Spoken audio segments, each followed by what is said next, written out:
আকাশে কালো মেঘের ঘনঘটা, আলো স্বল্পতায় রাস্তায় জ্বলছে ফুটপাথের ল্যাম্পপোস্ট। ভাদ্রের শেষে আকাশ ভুলেছে ঋতুচক্র, দিনভর ঝরছে বৃষ্টি। মৌসুমি বায়ু আর নিম্নচাপের প্রভাবে রোববার সকাল থেকে শুরু হওয়া বৃষ্টিপাত সোমবারও অব্যাহত ছিল। সারাদিন থেমে থেমে চলে বৃষ্টি। সকালের দিকে কিছুটা বিরতি মিললেও দুপুরে ফের আকাশ ভেঙে প্রবল বর্ষণের কবলে পড়ে নগরবাসী। সিটি কর্পোরেশন এই বর্ষাকাল হলেও বিভিন্ন জায়গায় খোঁড়াখুড়ি শুরু করে, বিভিন্ন জায়গায় যানজট, প্রচণ্ড যানজট সৃষ্টি হয়। রাস্তা খোঁড়াখুড়ির কারণে রিক্সা সহ সবার চলাচলে এই বৃষ্টির পানি জমে যাওয়ার কারণে সবার কষ্ট হচ্ছে। কখনো হালকা কখনো মাঝারি বৃষ্টিতে বাড়ে জনদুর্ভোগ। রাজধানীর প্রধান সড়কগুলোতে দেখা দেয় তীব্র যানজট।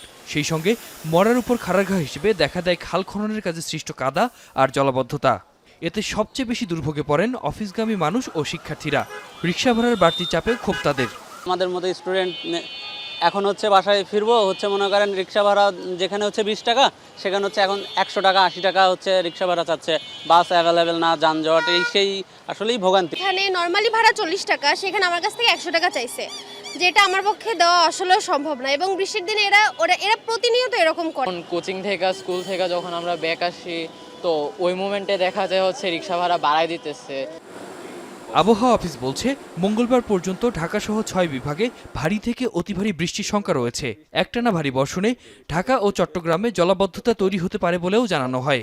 এছাড়াও চট্টগ্রামের পাহাড়ি এলাকায় ভূমিধসের ঝুঁকি রয়েছে বলেও জানায় আবহাওয়া অফিস। আমরা গতকাল সকাল 9টা থেকে 72 ঘন্টার জন্য ভারী বর্ষণের সতর্ক সংকেত জারি করেছি।